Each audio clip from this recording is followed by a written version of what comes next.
देखो सबसे पहले वर्ण विक्षेपण को हमने पढ़ लिया था, एक बार फिर से देख लो डिस्पर्जन ऑफ लाइट क्या होता है, चैप्टर तो कंप्लीट हो ही जाएगा।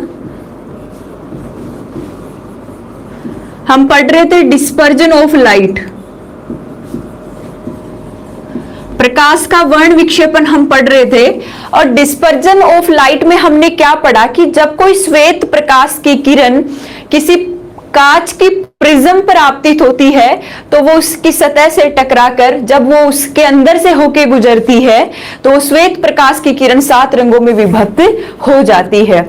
यहां से एक ही सवाल पूछा जाता है कि सबसे ज्यादा वर्ण विक्षेपण किस रंग का होगा और सबसे कम वर्ण विक्षेपण किस रंग का होगा। और ये बात हमने कर ली थी, लेकिन फिर भी देख लो, कुछ जो बच्चों ने देखा नहीं होगा। देखो ये हमारे पास में कांच की एक प्रिज्म है, ये हमारे पास कांच की क्या है, एक प्रिज्म है। देखो आप सबने लेबोरेटरीज में, अगर साइंस के स्टूडेंट हैं, साइंस के भी नहीं है तो चाहे किसी भी सब्जेक्ट के स्टूडेंट हो, हम क्या करते हैं लेबोरेटरी के अंदर आपने एक कांच की प्रिज्म देखी होगी, जो दूर से देखते हैं ऐसे लगता है कि यार मैं इसको एक बार देखूं तो सही।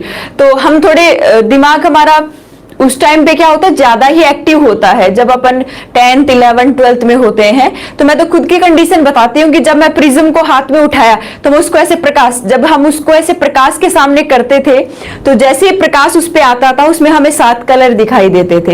एक्चुअल में ये कंडीशन देखी हुई है। तो जब आप देखी हुई कंडीशंस को अगर आप पढ़ने की कोशिश करते हैं तो ज्यादा याद होता है, क्योंकि हम इमेजिनेशन ज्यादा कर सकते हैं। ये तो पता ही होगा, मैंने जब ब्रेन वाला चैप्टर पढ़ाया था तो मैंने पढ़ाया होगा कि हमारा ब्रेन है वो इमेज को कितना कैप्चर कर सकता है। ठीक है, अब देखो कि जैसे ही ये मैंने एक सूर्य के प्रकाश की किरण ली है, ये है रे ऑफ लाइट, प्रकाश की किरण, रे ऑफ लाइट। और ये रे ऑफ लाइट है, ये कैसी है, व्हाइट है, व्हाइट यानी कि सफेद। ये एक श्वेत प्रकाश की किरण है, एक सफेद प्रकाश की किरण है। ये श्वेत प्रकाश की किरण जैसे ही प्रिज्म पर आपतित होगी और ये अपने कितने रंगों में विभक्त हो जाएगी, 7 रंगों में,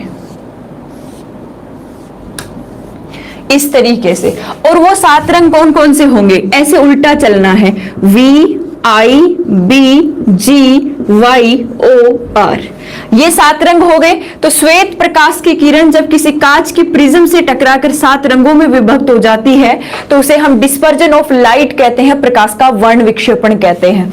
अब देखो यहाँ पे आपको दिखाई भी दे रहा है कि सबसे ज्यादा जो वर्ण विक्षेपण हुआ है, सबसे ज्यादा जो वर्ण विक्षेपण हुआ है वो किसका हुआ है, वोयलेट का हुआ है, बैंगनी रंग का हुआ है। क्योंकि रीजन आपको इसका लिखना होता है, इसका रीजन हो गया क्योंकि इसकी जो वेवलेंथ होती है, इसकी जो वेवलेंथ होती है यानी इसकी जो तरंग दैर्घ्य होती है, वेवलेंथ तरंग दैर्घ्य क्या होती है, कम होती है, सबसे कम होती है। सबसे पहले तो आपको यही लिख लेना है, क्योंकि इसकी जो वेवलेंथ होती है, जो तरंग दैर्घ्य होती है वो सबसे कम होती है, किसकी, वोयलेट कलर की। तो बैंगनी रंग का वर्ण विक्षेपण सबसे ज्यादा होता है।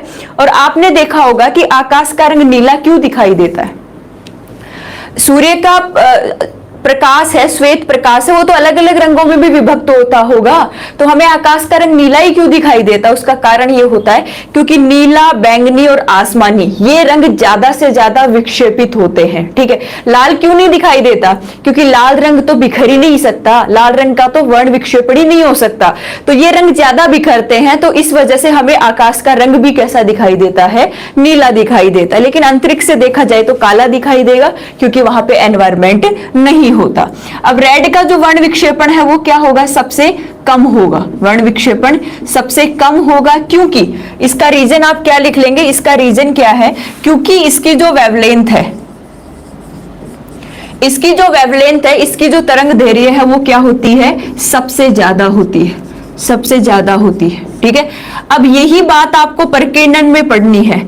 जब अभी हम स्कैटरिंग ऑफ लाइट की बात करेंगे तो सेम यही बात हमें स्कैटरिंग ऑफ लाइट में पढ़नी है, प्रकाश के प्रकीर्णन में पढ़नी है, जिसमें आपसे सवाल पूछा जाता है कि किस रंग का प्रकीर्णन सर्वाधिक होता है और किस रंग का प्रकीर्णन सबसे कम होता है। तो सेम बिल्कुल एक ही बात है, डिस्पर्जन में और प्रकीर्णन में इतना सा डिफरेंस है कि डिस्पर्जन कांच की प्रिज्म पे होता है, जबकि स्कैटरिंग यानी प्रकीर्णन होता है वो वातावरण के अंदर जो धूल पानी के कण होते हैं उनसे होता है। इस बात का आप ध्यान रखेंगे, ठीक है। चलो, ये बात हमने कल पढ़ ली थी, लेकिन फिर भी एक बार रिवाइज कर ली। अब आप हेडिंग लिखेंगे स्कैटरिंग ऑफ लाइट, यानी कि प्रकाश का प्रकीर्णन।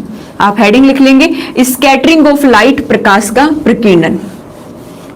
और आपको पता है कि प्रकाश के प्रकीर्णन का सबसे अच्छा उदाहरण होता है आकाश का रंग नीला दिखाई देना, सूर्योदय व सूर्यास्त के समय सूर्य का लाल दिखाई देना। अदरवाइज अन्य एग्जाम्पल इंद्रधनुष का बनना, रेनबो जो बन रहा है, रेनबो में पूर्ण आंतरिक परावर्तन भी हो रहा है, 2 बार अपवर्तन की घटना भी हो रही है और प्रकाश का प्रकीर्णन भी हो रहा है जब रेनबो बन रहा है, जब इंद्रधनुष बन रहा है। तो अब आप हेडिंग लिखेंगे स्कैटरिंग ऑफ लाइट। नोट्स बनाते जाना साथ साथ। स्कैटरिंग ऑफ लाइट, प्रकाश का प्रकीर्णन।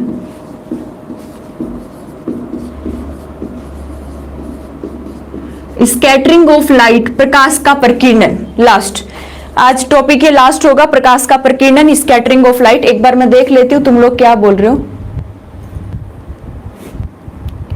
क्या हुआ सानवी? मोनू सिंह पढ़ाओ, अब पढ़ाई तो रहे।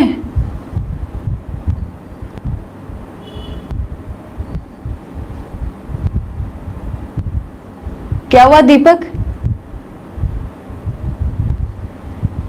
मैम आप आज बहुत उदास हो। नहीं रहे, ऐसी कोई बात नहीं है, ऐसी कोई बात नहीं है। स्कैटरिंग ऑफ लाइट, हम किसकी बात करेंगे? प्रकाश के प्रकीर्णन की बात करेंगे। देखो, तुम लोग जब तक साथ हो तब तक मैं भी आगे बढ़ने की कोशिश करती हूँ, तो तुम लोग साथ देते रहना। बस एक रिक्वेस्ट मैं तुम लोगों से करती हूँ, केवल स्टूडेंट से ही करती हूं कि तुम लोग साथ देना, फिर मैं देख लूंगी सबको। तुम मेरे पावर हो, अगर मेरे पास मेरी पावर रहेगी तो मैं कुछ भी कर सकती हूँ, ठीक है। चलो, स्कैटरिंग ऑफ लाइट, प्रकाश का प्रकीर्णन क्या होता है, ध्यान से सुनो। सेम डिस्पर्जन जैसी ही कंडीशन है, लेकिन होता क्या है एक्चुअल में कि हमारा जो वातावरण है, हमारा वातावरण है, वातावरण में जब बारिश हुई तो कुछ पानी की बूंदें उपस्थित होती है, ठीक है, या फिर वातावरण में गैसों के साथ कुछ धूल के कण भी उपस्थित हो सकते हैं, ठीक है। जैसे ये क्या हो गई, पानी की बूंदें हो गई। अदरवाइज क्या हो सकता है, यहाँ पे डस्ट भी हो सकती है, डस्ट यानी कि धूल के कण भी हो सकते हैं। अब ये सूर्य है हमारा। अब क्या हुआ कि बारिश होने के बाद आपने देखा होगा कि बारिश होने के बाद जब सूर्य चमकता है तो हमें बहुत क्लियर दिखाई देता है। ये बात आपने नोटिस करी होगी।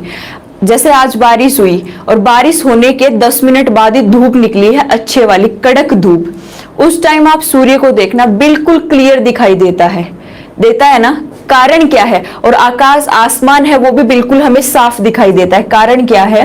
क्योंकि जब बारिश होती है तो एनवायरमेंट में जो धूल के कण थे, जो डस्ट थी, जो धुआं था, स्मोग था, वो सारा का सारा बारिश के पानी के साथ कहाँ आ गया है? नीचे आ गया है। तो एनवायरमेंट साफ हो गया तो हमें, सिंपल सी बात है, हमें जो स्काई है, आसमान है और जो सूर्य है वो बिल्कुल क्या दिखाई देंगे? क्लियर दिखाई देंगे। ये बात आपने नोटिस करी होगी।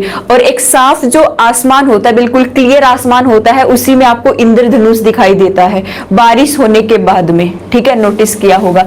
गांव के क्षेत्रों में ये ज्यादा देखने को मिलता है शहरों की तुलना में, क्योंकि अगर बनता भी है तो जब आप मुंबई जैसे सिटी में चले गए, दिल्ली जैसे सिटी में चले गए तो सूर्य ही हमें 1-1 महीने से देखने को मिलता है, ठीक है।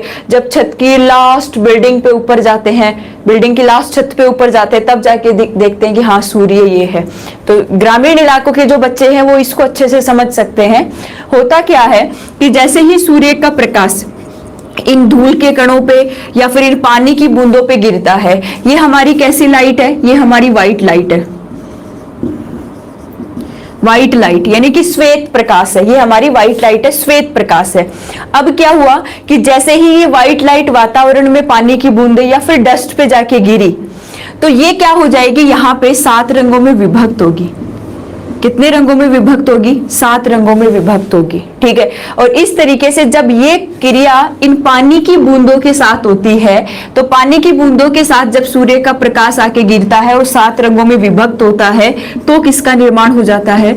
इंद्रधनुष का निर्माण हो जाता है, ठीक है।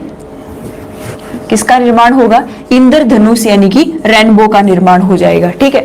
अब देखो डिस्पर्जन में और स्कैटरिंग में डिफरेंस कुछ नहीं है, बस इतना सा डिफरेंस है कि डिस्पर्जन एक कांच के प्रिज्म पे होता है, जबकि स्कैटरिंग जो प्रकीर्णन है वो एक वातावरणीय घटना है। वो वातावरण में उपस्थित धूल के कण या फिर हो सकता है पानी की बूंदे हो, उनकी वजह से अगर श्वेत प्रकाश की किरण विक्षेपित होती है, 7 रंगों में विभक्त हो जाती है, तो उसे आप क्या कहते हैं? स्कैटरिंग ऑफ लाइट कहते हैं।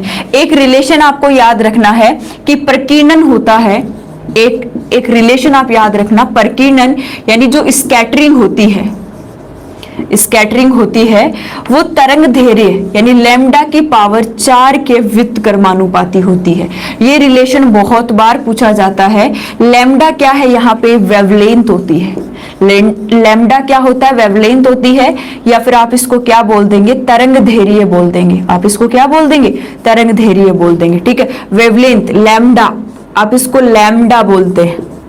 इसको क्या होता है? इसका उच्चारण लैम्डा, इस साइन को आप क्या बोलेंगे? लैम्डा बोलेंगे। तो प्रकीर्णन स्कैटरिंग होता है ये लैम्डा की पावर 4 के, यानी वेवलेंथ जो है, लैम्डा क्या है? यहाँ पे वेवलेंथ होती है, तरंग दैर्घ्य होती है। तो प्रकाश के जो अलग अलग रंग है उनकी तरंग दैर्घ्य की पावर 4 के व्युत्क्रमानुपाती होता है प्रकीर्णन। तो याद रखना, इसी कारण, एक बात याद रखो, इसी कारण जिसका तरंग दैर्घ्य ज्यादा होता है उसका प्रकीर्णन क्या होगा? कम होगा। यानी सिंपल सी बात है कि रेड कलर का तरंग दैर्घ्य वेवलेंथ क्या होती है? ज्यादा होती है, तो रेड कलर का प्रकीर्णन क्या हो गया? कम हो गया। तो सबसे कम प्रकीर्णन किसका होता है? रेड कलर का होता है। इसी कारण खतरे के निशान या सिंबल हमेशा रेड कलर के बनाए जाते हैं, क्योंकि दूर से ही हमें चमकते हुए दिखाई देते हैं। रेड कलर के बनाए जाते हैं, लाल रंग के बनाए जाते हैं। कारण आपको समझ में आ गया, क्योंकि प्रकीर्णन जो स्कैटरिंग होता है ये लैम्डा की पावर 4 के क्या होता है? व्युत्क्रमानुपाती होता है, ठीक है। और सबसे पहले अगर अपन बात करें कि अगर किसी की तरंग दैर्घ्य ज्यादा है तो उसका प्रकीर्णन कम होगा, और अगर किसकी तरंग दैर्घ्य कम है तो उसका प्रकीर्णन क्या होगा? ज्यादा होगा। तो सिंपल सी बात है, सेम डिस्पर्जन के जैसा ही है। सबसे ज्यादा डिस्पर्जन किसका हो रहा था? बैंगनी रंग का। सबसे ज्यादा वर्ण विक्षेपण किसका हो रहा था? बैंगनी रंग का। तो सबसे ज्यादा प्रकीर्णन भी किसका होगा? बैंगनी रंग का होगा। सबसे कम डिस्पर्जन वर्ण विक्षेपण किसका हो रहा था? रेड कलर का हो रहा था। तो सबसे कम प्रकीर्णन भी किसका होगा? रेड कलर का होगा। तो ये बात समझ में आ गई होगी। अब देखो, जैसे इसके अनुप्रयोग की बात करें कि स्कैटरिंग ऑफ लाइट के अनुप्रयोग कहां कहां देखने को मिलते हैं, तो सोचो, दिमाग लगाओ। सबसे पहला अनुप्रयोग तो आकाश का रंग हमें कैसा दिखाई देता है? नीला दिखाई देता है। आकाश का रंग कैसा दिखाई देता है? नीला दिखाई देता है। क्यों? क्योंकि जब सूर्य का प्रकाश वातावरण में गुजर रहा होता है तो वातावरण में धूल के कण ये सब होते हैं, तो अलग अलग रंगों में विभक्त हो जाता है। अन्य रंग का डिस्पर्जन ज्यादा नहीं हो पाता, तो बैंगनी, ब्लू और इंडिको, आसमानी, इनका डिस्पर्जन ज्यादा होता है, तो ये रंग बिखर जाते हैं। तो बिखरने की वजह से आकाश का रंग नीला दिखाई देता है। लेकिन अगर कोई अंतरिक्ष यात्री अंतरिक्ष से देखेगा आकाश को तो उसको काला दिखाई देगा। क्यों? वहां पे वातावरण नहीं है, और वातावरण नहीं है तो लाइट का प्रकीर्णन नहीं हो सकता, याद रखना। दूसरा एग्जाम्पल, जब हम देखते हैं कि सूर्योदय और सूर्यास्त होता है, तो सूर्योदय और सूर्यास्त के समय सूर्य का रंग कैसा दिखाई देता है? हमें लाल दिखाई देता है, ठीक है। वो भी किसका कारण होता है? स्कैटरिंग ऑफ लाइट का कारण होता है। तीसरा इसका एग्जाम्पल, जो रेनबो बनता है, जो इंद्रधनुष बनता है, जिसमें पूर्ण आंतरिक परावर्तन भी होता है, अपवर्तन भी होता है, और साथ में स्कैटरिंग ऑफ लाइट भी होता है। ये तीनों घटनाएं किसके अंदर होती है? इंद्रधनुष के अंदर होती है, रेनबो के अंदर होती है। तो ये सारे किसके अनुप्रयोग हो गए? स्कैटरिंग ऑफ लाइट के अनुप्रयोग हो गए, ठीक है। आप लिख लेना, एक बार मैं इनको मिटा देती हूँ। ये रिलेशन जरूर याद रखना, प्रकीर्णन जो स्कैटरिंग है वो लैम्डा की पावर 4 के क्या होता है? व्युत्क्रमानुपाती होता है, ठीक है। अब इसके बाद अशोक कुमार, आप एक सवाल पूछ रहे थे मेरे को, मैं जब तक अनुप्रयोग लिखूं, देखो कमेंट्स में देख नहीं पा रही हूं, लेकिन फिर भी मैं कोशिश कर लूंगी, मैं देख लूंगी कैसे भी करके। आप एक बार वो सवाल लिखिए जिसका आंसर उस टाइम सब बच्चों के 30 आया था, आप 10 बता रहे थे, ऐसा कोई इशू बना था, है ना? तो आप जल्दी से राहुल या फिर राहुल ने कहा था, दोनों में से एक, कोई भी एक बार टाइप करना आप, मैं बोलूं तब। पहले इसके अनुप्रयोग लिख लो। अनुप्रयोग सबसे पहला लिख लेंगे, आकाश का रंग नीला दिखाई देना।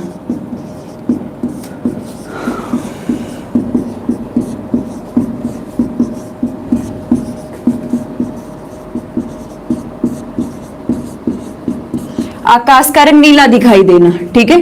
दूसरा लिख लेंगे, सूर्योदय व सूर्यास्त के समय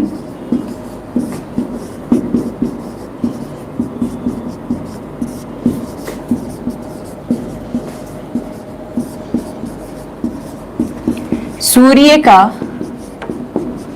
लाल प्रतीत होना। तीसरा आप लिख सकते हैं, रेनबो, इंद्रधनुष का बनना।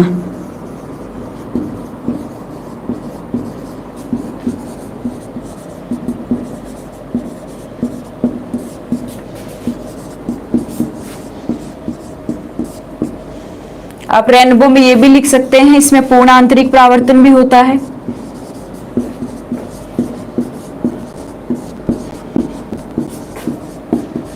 पूर्ण आंतरिक परावर्तन भी होगा, प्लस इसमें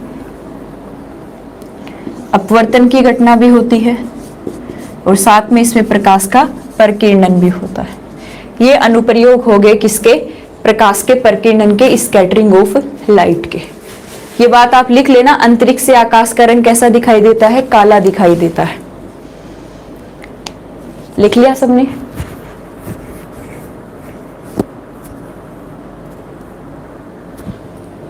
चलो अब आप सवाल बोलो, राहुल जी या फिर जो क्या नाम था आपका, अशोक कुमार, जल्दी सवाल लिखो, मैं देख रही हूं आपको। हाँ, गुड मॉर्निंग सुनील। मोनू सिंह, आपके यहाँ इंद्रधनुष बना था? ओके, जल्दी बोलो जल्दी बोलो। Ashok Kumar, F15 U30 V निकालना है। लेंस का है, एक मिरर का है, क्या है मुझे एक बार बताएंगे? F15 U30 V निकालना है। ओके, लेंस है या फिर मिरर है, कौन सा है? जल्दी बता अशोक। कॉनकेव लेंस है, ठीक है, बस करते हैं। चलो सामने आ जाओ। एक सवाल में कंफ्यूजन था, और हो सकता है जल्दी में कोई आप लोगों ने आंसर दिया होगा सबने, और मैंने देख लिया होगा कि सबका आंसर यही आ रहा है। चलो देख लेते, कर लेते हैं एक बार। आपने बताया, देखो एक सवाल मैंने आपको दिया होगा जब मैं कॉनकेव लेंस पढ़ा रही थी उस टाइम पे, तो बता रहे हैं बच्चे कॉनकेव लेंस था, और ये कॉनकेव लेंस यानी कि अवतल लेंस है, ठीक है। और अवतल लेंस के लिए F का मान 15 सेंटीमीटर था, U का मान 30 सेंटीमीटर था, और V डिफाइन करना था, V निकालना था, यही बात थी। देखो सबसे पहले लेंस कौन सा है? अवतल लेंस है। सबसे पहले तो दूरियां पता लगाओ कि कौन सी नेगेटिव होगी और कौन सी पॉजिटिव होगी। मैंने एक बात बताई थी तुम्हें, ठीक है, चाहे अवतल लेंस हो चाहे अवतल दर्पण हो, अगर कॉनकेव नाम आ गया, अवतल नाम आ गया, तो सभी दूरियां कैसी होगी? ऋणात्मक होगी। यानी कि ये फोकस दूरी कैसी होगी? -15 सेंटीमीटर। यू का मान कैसा हो गया? -30 सेंटीमीटर। हमारा काम हो गया। अब आप लेंस फॉर्मूला लिखो। लेंस फॉर्मूला 1/f बराबर 1/v माइनस 1/u। अभी चेक कर लेते, 30 आएगा 10 आएगा। अब देखो फोकस दूरी का मान कितना दे रखा है? 1/-15 दे रखा है, ठीक है, -15 रखेंगे, बराबर 1/v का मान ज्ञात करना है, माइनस आपके पास u का मान कितना दे रखा है?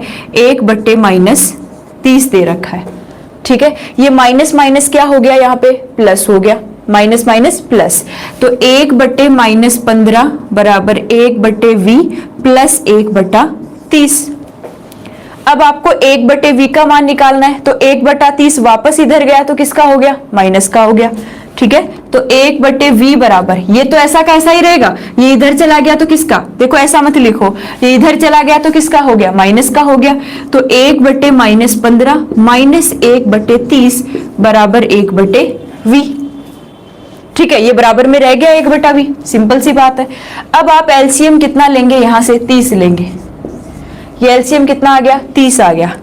15 का भाग 30 में, 15 दूनी 30 -2। ठीक है, फिर 30 का भाग 30 में एक बार माइनस का 1। और आपको पता है मैंने लिखवाया था माइनस और माइनस क्या हो जाता है, प्लस हो जाता है। तो -2 और -1 कितना हो गया, -3। -3/30 ये कितना आ गया, -1/10। किसका मान आया, 1/v का मान। और अगर आप यहां से v का मान निकालेंगे तो v का मान आ गया -10 सेंटीमीटर। अब बताओ क्या दिक्कत आई। अच्छा, उस दिन आंसर 30 आ रहा था, 30 बताया ही नहीं होगा मैंने, तो शायद करके नहीं देखा होगा। आप सब लोगों के आंसर आ रहे थे 30, तो मुझे लगा होगा हो सकता है 30 आंसर आ जाए। ये ऐसे करना था आपको। ये सवाल देखो कैसे हुआ, ध्यान से देखो जिनको समझ में नहीं आया होगा। 1/f बराबर 1/v माइनस 1/u फॉर्मूला लिखा। आपको पता है कि f का मान कितना है, 15 सेंटीमीटर। और अगर अवतल लेंस है तो वो कैसा होगा, ऋणात्मक होगा। तो f बराबर क्या हो गया, -15 सेंटीमीटर। u का मान कितना हो गया, -30 सेंटीमीटर। हमें किसका मान निकालना है, v का मान निकालना है। 1/f बराबर 1/v माइनस 1/u। 1/f का मान 15 तो -15 बराबर 1/v माइनस u का मान -30। माइनस माइनस क्या हो गया, प्लस। मैंने ऐसे ही लिखा है 1/-15 बराबर 1/v प्लस 1/30। ये इधर आएगा क्योंकि ये तो बराबर में है ही, इसको इधर लाओगे तो एक इसमें हो गया, माइनस में हो गया। तो क्या हो गया, 1/v बराबर 1/-15 और -1/30। एलसीएम कितना आ गया, यहां से 30 आ गया। तो 15 दूनी 30 माइनस का 2 और माइनस का 1, -2 और -1 कितना हो गया, -30। -30/30 -1/10 यानी v का मान 10 सेंटीमीटर। अब जल्दी से कमेंट करो, जो कमेंट कर पा रहे हैं बच्चे वो जल्दी बताओ, समझ में आ गया।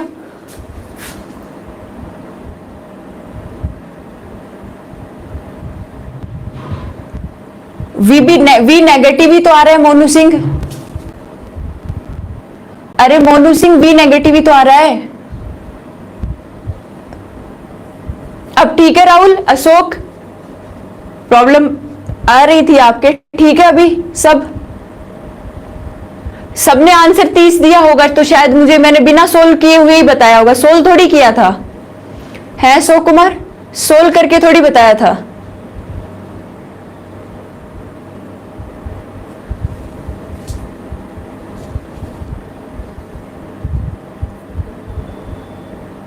कुछ पल्ले नहीं पड़ा मोनू सिंह। चलो ठीक है, ऐसा एक सवाल और करके दिखाओ मुझे, जल्दी करके बताना। एक सवाल आप खुद से करोगे तो ही पल्ले पड़ेगा सब, क्योंकि अगर इतनी इजी मैथ्स आप नहीं कर पा रहे तो मुझे नहीं लगता कि आप फिर मैथ्स में कैसे होंगे। मैथ्स बिल्कुल ही वीक है क्या तुम लोगों की, पढ़ते क्यों नहीं रहे। चलो एक सवाल और करके दिखा दो। F दे रखी है आपको 20 सेंटीमीटर और U दे रखा है 40 सेंटीमीटर। सेम सवाल है, कॉनकेव लेंस से V का मान ज्ञात करना है। करो, देखिए जल्दी करो। चैप्टर तो कंप्लीट हो गया है, मैं आज प्रैक्टिस करवा देती हूँ थोड़ी सी, कुछ सवाल निकाल लेती हूँ पिछले प्रीवियस ईयर्स के। तो आप जल्दी करके एक बार ये सवाल करके बताओ।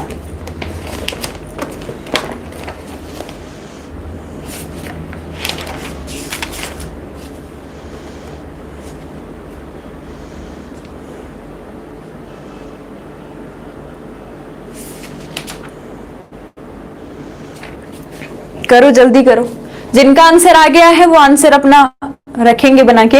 अदरवाइज जिसको समझ में नहीं आया मैं अभी बताऊंगी आंसर क्या आएगा, फिर अपना चेक कर लेना। फिर भी नहीं समझ में आए तो आप मुझे बता देना।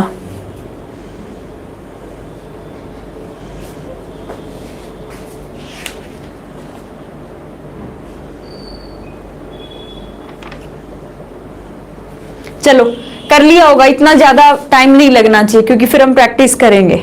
ठीक है, चलो यहां से सबसे पहले आउटर लेन से ये दूरी भी माइनस में, ये भी माइनस में। v का मान निकालना है, फॉर्मूला लिख दिया आपने 1/f बराबर 1/v माइनस 1/u।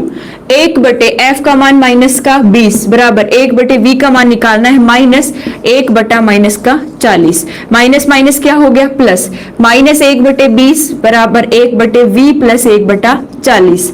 आपको 1/v निकालना, ये तो ऑलरेडी बराबर में ही है, तो आप इसको किधर ले जाओगे, इधर, इधर जाएगा तो ये किस में आ गया, माइनस में, तो माइनस 1/20 और माइनस 1/40, क्योंकि चिन्ह परिवर्तित हो जाते हैं जब आप उनकी जगह चेंज कर लेते हैं। ये बराबर में क्या रह गया, 1/v। यहां से एलसीएम क्या आ गया, 40 आ गया, 20 दूनी 40 माइनस 2 और माइनस का 1, यही रहेगा, तो कितना आ गया माइनस का 3/40, किसका मान, 1/v का मान, और v का मान आप ज्ञात करोगे तो कितना आ गया माइनस का 40/3 सेंटीमीटर। आपको ये नहीं करना कि फ्रैक्शन में वैल्यू आ रही है किस में आ रही है, बस आंसर निकालो, डिजिट दी हुई है। चलो बताओ किस किस का सही है, जल्दी बताओ, जल्दी बताओ किस किस का सही है।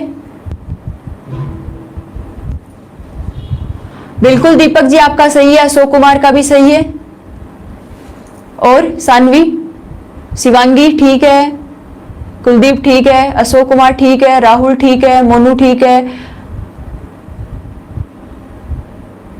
अशोक कुमार ठीक है। अरे सबका आंसर आ तो रहा है, सबका आंसर आ रहा है, कोई बात नहीं। चलो एक सवाल बताएंगे मुझे अब जल्दी सी, यूपीएससी मेंस 2014 में आया हुआ सवाल है। अब मैं कुछ सवाल आपको प्रिपेयर करवा देती हूं, तैयार करते हैं हम।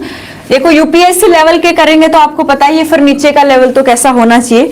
तो यूपीएससी 2014 मेंस का एक सवाल है, प्रकाश का रंग निर्धारित होता है। एक सवाल, क्वेश्चन लिखेंगे आप, प्रकाश का, देखती हूं मैं आप में से कितने लोगों ने अच्छे से पढ़ा है, प्रकाश का रंग निर्धारित होता है। फिर आप समझ लेना कि यूपीएससी 2014 अगर आप देते, यूपीएससी मेंस का क्वेश्चन है 2014 का, प्रकाश का रंग निर्धारित होता है, मैं ऑप्शन दूंगी। सबसे पहला आयाम से, दूसरा ऑप्शन आवृत्ति से। मैं इसलिए करवा रही हूं ताकि थोड़ा सा आज आपको इंटरेस्ट आए और आज आप इसके ऑब्जेक्टिव सवाल करने लग जाओ, क्योंकि चैप्टर कंप्लीट हो चुका है। थर्ड ऑप्शन आपके पास तरंग धैर्य से, अब ज्यादा कंफ्यूज होने की जरूरत नहीं है। चौथा ऑप्शन आ गया आपका none of these, none of these, बताओ जल्दी से, आयाम से, आवर्ती से, तरंग धैर्य से। प्रकाश का रंग, भाई हम कैसे बोलेंगे कि ये बैंगनी कलर का प्रकाश है, ये व्हाइट कलर का प्रकाश है, जल्दी बताओ।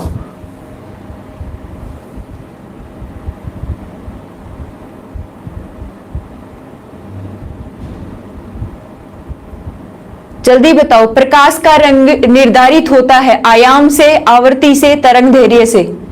यूपीएससी मेंस 2014 अगर आप देते, अच्छा राहुल नोट, अशोक कुमार 3 बता रहे हैं, कुलदीप राजक तरंग धैर्य से, राहुल 4 नंबर बता रहे हैं none of these, Sunil ji भी 3 बता रहे, सुनील भाई तरंग धैर्य से बता रहा है। और स्टूडेंट, मोनू सिंह बता रहा है आयाम से,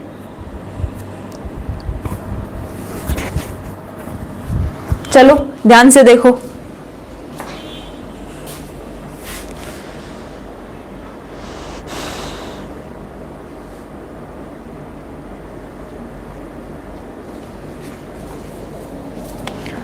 जिस जिसने आंसर तरंग धैर्य वेवलेंथ दिया है, थर्ड आंसर दिया है, उनका बिल्कुल सही है।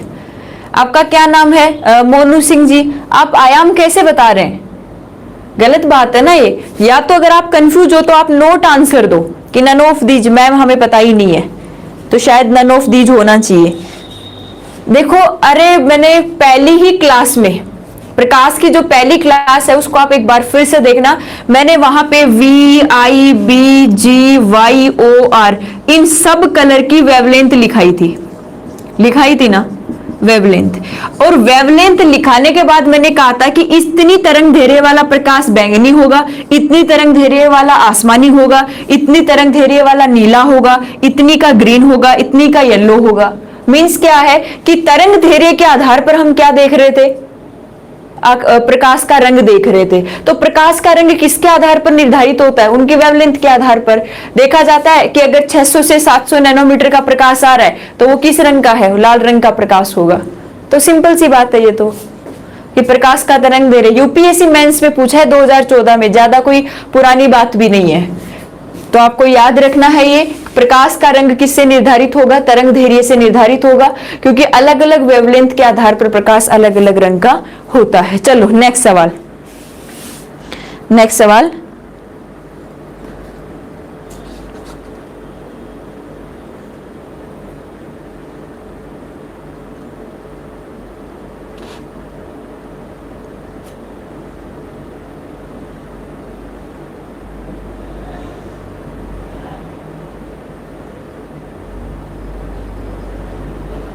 चलो ये बता दो आप,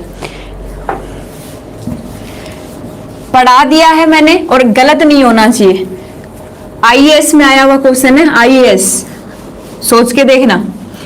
पहले ही बताया था सवाल घुमा सकता है, बट आपको ये नहीं हो सकता कि आपने पढ़ा नहीं है। ये बात मैंने आपसे पहली ही क्लास में बोल दी थी कि सवाल घुमा सकता है, बट ये नहीं बोल सकते कि हमने पढ़ा नहीं है। अब जल्दी से बताओ, एंडोस्कोप, एंडोस्कोप मैंने आपको पढ़ाई है। एंडोस्कोप किसके सिद्धांत पर कार्य करती है?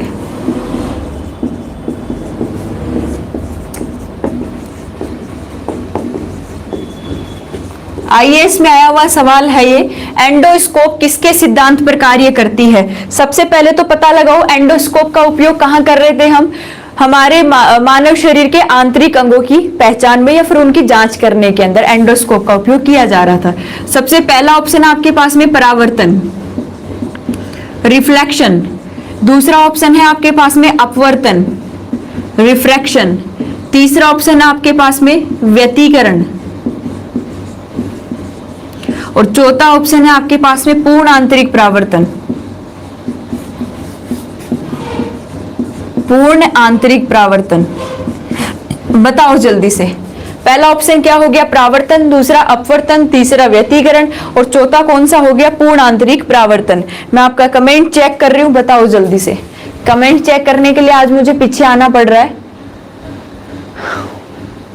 राहुल जी ने बताया ऑप्टिकल फाइबर्स, दीपक बता रहा है पूर्ण आंतरिक परावर्तन, Ashok total internal refraction, Kuldeep ma'am उत्तर नंबर 4, विक्रम सिंह राठौड़ भी 4 बता रहे हैं, शिवांगी तिवारी भी पूर्ण आंतरिक परावर्तन बता रही है। सुनील आप क्या बता रहे हैं, एस क्या होता है?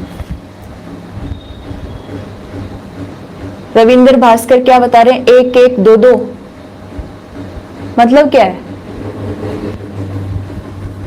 सुनील 4 बता रहे हैं, सुनील भील ए बता रहा है एंडोस्कोप परावर्तन के सिद्धांत पर कार्य करती है। देख लेना आईएएस में फेल हो जाते तुम। सुनील भाई 4 बता रहा है, सुनील भील ए बता रहा है। ओके, रविंद्र भास्कर भी 1 नंबर बता रहा है, मोनू सिंह 4 नंबर बता रहा है। और कोई?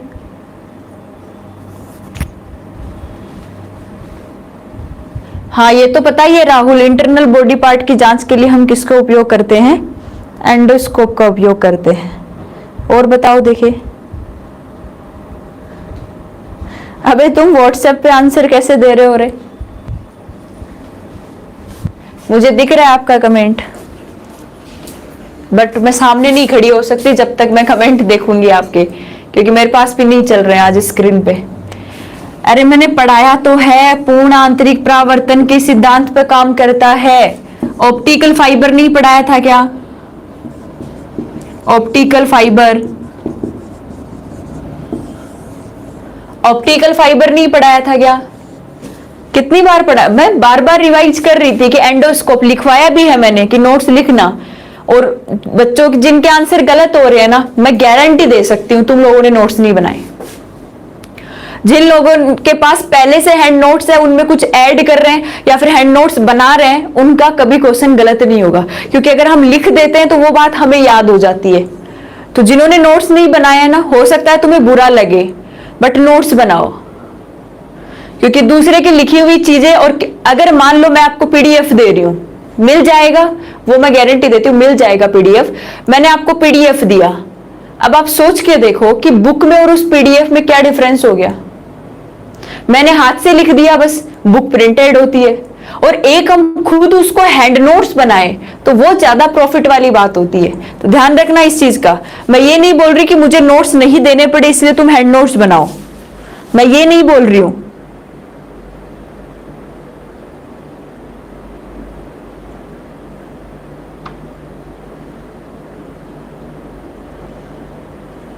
चलो अगला क्वेश्चन।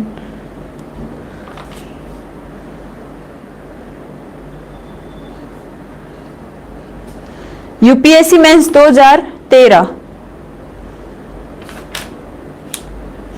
ट्रैफिक सिग्नल में लाल प्रकाश क्यों प्रयुक्त किया जाता है? यूपीएससी मेंस 2013 का क्वेश्चन है, ट्रैफिक सिग्नल में लाल प्रकाश को क्यों प्रयुक्त किया जाता है? सवाल लिखना, ट्रैफिक सिग्नल में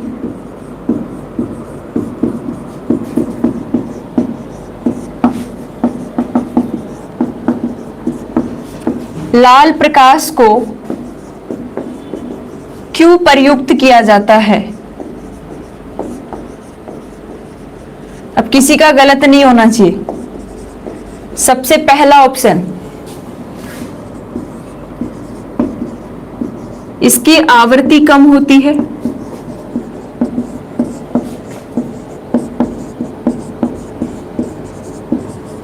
दूसरा ऑप्शन, इसकी तीव्रता ज्यादा होती है।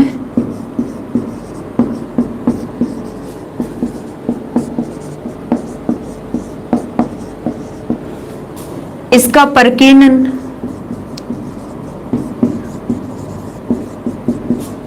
ज्यादा होता है। चौथा ऑप्शन, ऐसे ही ऑप्शन मिलेंगे आपको, इसकी वेवलेंथ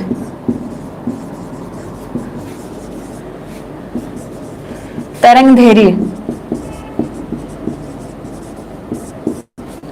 ज्यादा होती है। यूपीएससी 2013 मेंस, बताओ जल्दी, चेक कर रही हूं मैं आपके कमेंट्स, दो आंसर दो जल्दी। वेवलेंथ ज्यादा होती है, सो कुमार जी, कुलदीप राजक जी ज्यादा तरंग दे रहे हैं, कुलदीप रविंद्र भास्कर 4 नंबर, इसकी वेवलेंथ ज्यादा होती है। अच्छा, शिवांगी बोल रही है इसकी वेवलेंथ ज्यादा होती है।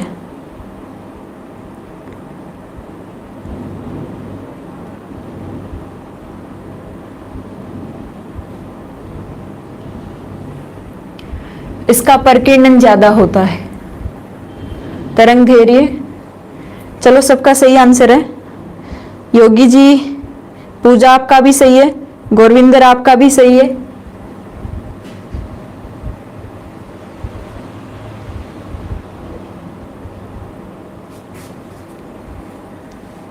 रमेश योगी सही है बिल्कुल, पूजा सही है आपका भी। सिंपल सी बात है, अभी तो पढ़ाया है, इसकी वेवलेंथ क्या होती है, ज्यादा होती है, और वेवलेंथ ज्यादा होने के कारण इसका प्रकीर्णन क्या होता है, कम होता है। इसीलिए जो सिग्नल होते हैं, जो खतरे के निशान होते हैं, वो किस रंग के बनाए जाते हैं?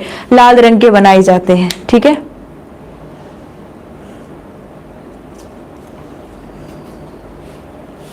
चलो नेक्स्ट।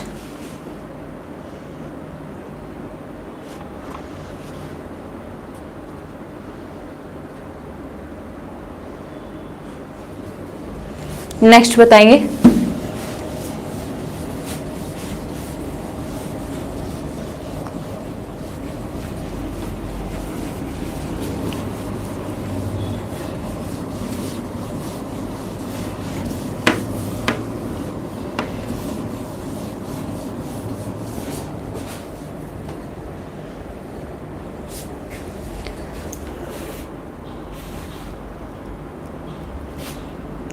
एक उत्तल लेंस की फोकस दूरी एनडीए 2018 सेकंड में आया हुआ है। एनडीए में एक उत्तल लेंस की फोकस दूरी, आपको लेंस दे रखा है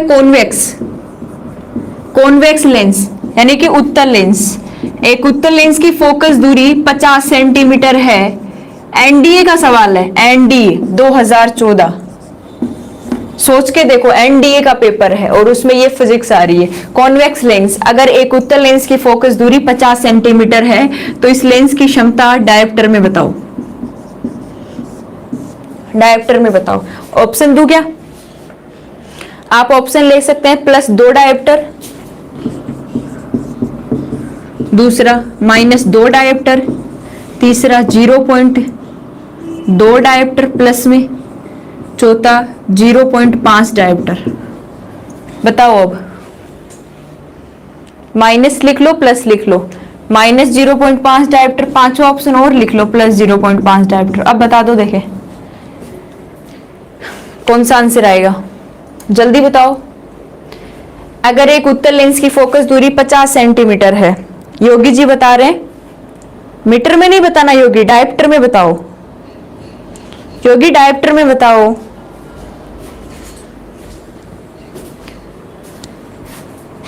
दो dioptre, Shivangi +2 dioptre, Rahul 2 dioptre, Ashok Kumar 2 dioptre, Deepak 2 dioptre. अच्छा,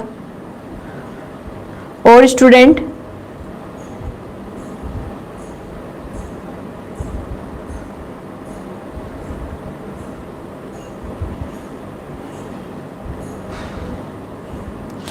पूजा 2 dioptre, very good. Govinder 2 dioptre, very good. Ravindra Bhaskar 2 सही है। सुनील भाई 0.2 डायोप्टर, सुनील भाई 0.2 डायोप्टर। अब कुलदीप राजक, हाँ बिल्कुल सही है। ये अलग आपने कैसे, कुलदीप भाई आपने 0.2 डायोप्टर बताया, वो सबने 0.2 डायोप्टर बताया केवल, क्या बात है। सामने देखो,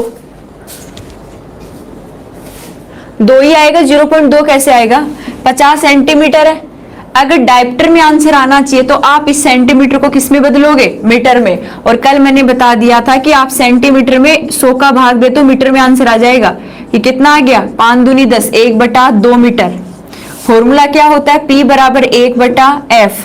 तो मैंने क्या रख दिया? 1/f का मान कितना है? 1/2। सबसे पहले प्लस आएगा माइनस आएगा? उत्तल लेंस है, उत्तल लेंस की फोकस दूरी कैसी होती है? प्लस में, क्योंकि उत्तल लेंस में U को छोड़ के सभी दूरियां कैसी होती है? पॉजिटिव होती है। तो ये हो गया +1/2। ये ऊपर जाएगा 2, क्योंकि आपको पता है कि बट्टे के बट्टे में कोई राशि होती है तो ऊपर चली जाती है। तो F का मान कितना आ गया? +2 डायोप्टर। सॉरी, P का मान कितना आ गया? +2 डायोप्टर। सिंपल सवाल है, एनडीए 2014 सेकंड में आया हुआ है, ठीक है।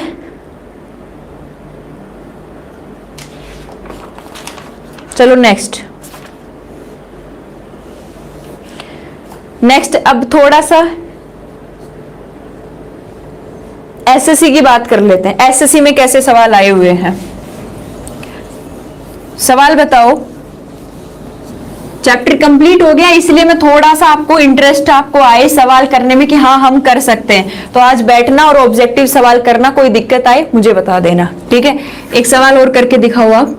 प्लेन मिरर की, समतल दर्पण की, प्लेन मिरर यानी आप क्या लिख लेंगे? समतल दर्पण की वक्रता त्रिज्या होती है।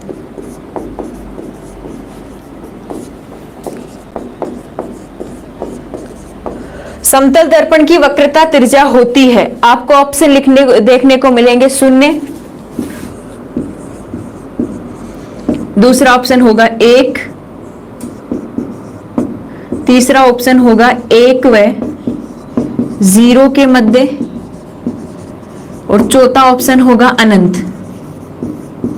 जल्दी बताओ, इनफिनाइट। एक प्लेन मिरर है, समतल दर्पण है, इसकी वक्रता त्रिज्या कितनी हो सकती है? एसएससी का सवाल है और यूपी लोअर में भी आया हुआ है, बताओ। बिल्कुल राणा सत्यवीर, बिल्कुल सही है। अब बताओ, प्लेन मिरर समतल दर्पण की वक्रता त्रिज्या होती है सिल्वर नाइट्रेट AgNO3, फोकस दूरी अनंत। कुलदीप राजक जी अनंत बता रहे हैं, राहुल जी भी 4 बता रहे हैं, अशोक जी भी अनंत बता रहे हैं, रविंद्र भास्कर भी अनंत बता रहे हैं, शिवांगी तिवारी भी इन्फिनिट बता रही है, और मेरे कुछ बच्चे जो चैट नहीं कर पा रहे, गौरविंदर भी 4 बता रहे हैं, अनंत बता रहे हैं।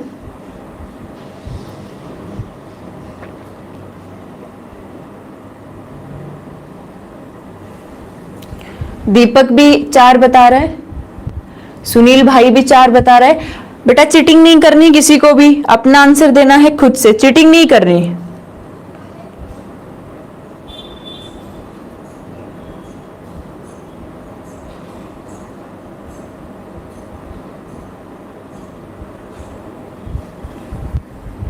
अनंत अनंत अनंत, ओके वेरी गुड, बहुत अच्छा आंसर दिया तुम लोगों ने। सही आंसर है आपका इन्फिनाइट अनंत, क्योंकि मैंने आपको ये तो पढ़ा दिया था कि समतल दर्पण की फोकल लेंथ, फोकस दूरी कितनी होती है, अनंत होती है। और आपको पता है कि अगर फोकस दूरी अनंत है तो वक्रता त्रिज्या का मान भी कितना होगा, अनंत होगा। ठीक है, तो ऐसे सवाल आपको करने हैं। अब आपसे सवाल क्या पूछे जाएंगे कि वस्तु को यहां रखा गया, प्रतिबिंब कैसे बनेगा, आकाश का रंग नीला क्यों दिखाई देता है, हीरा क्यों चमकता है, प्रकाशिक तंतु किस सिद्धांत पर कार्य करते हैं, किसी पानी में रखी हुई पेंसिल मुड़ी हुई क्यों दिखाई देती है, सिक्का ऊपर उठा हुआ क्यों दिखाई देता है, पानी में रखा हुआ नींबू बड़ा क्यों दिखाई देता है, सूर्योदय सूर्यास्त के समय सूर्य 2 मिनट और 2 मिनट पश्चात क्यों दिखाई देता है, सूर्योदय सूर्यास्त के समय सूर्य लाल क्यों दिखाई देता है, ठीक है, तारे टिमटिमाते हुए क्यों दिखाई देते हैं। ऐसे सवाल आपसे पूछे जाएंगे और ये सारा आपने पढ़ लिया है। प्रकाश को 10 क्लासों में आज हमने कंप्लीट कर लिया है। फाइनली आप एक एक क्लास को रिवाइज करेंगे, उनके नोट्स बनाएंगे और आज ऑब्जेक्टिव क्वेश्चंस आप सॉल्व करेंगे। फिर कोई दिक्कत आए आप मुझे मैसेज कर देना, मैं देख लूंगी क्या